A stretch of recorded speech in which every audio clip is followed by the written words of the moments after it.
Hello friends, welcome to Creative Medicine.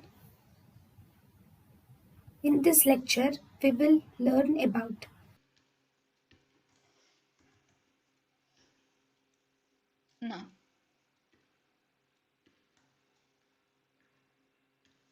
Now, what is the glaucoma, which is associated with iridocorneal syndromes? Okay, glaucoma associated with iridocorneal syndromes is actually a proliferative endotheliopathy.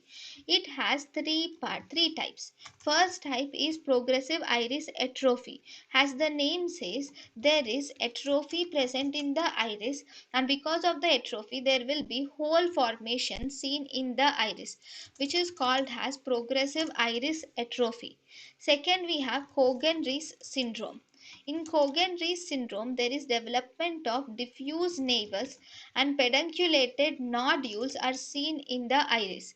There is development of nevus. Diffuse nevus is seen along with the pedunculated nodules are seen in the iris in this proliferative glaucoma, that is Cogan-Rees syndrome. Then we have Chandler's syndrome. So in the iris itself, there is development of pedunculated nodules will be seen along with the nevus. Then finally, the last one, we have Chandler's syndrome. In Chandler's syndrome, corneal changes are seen, which will lead to the formation of corneal edema. So corneal edema is seen in the Chandler's syndrome.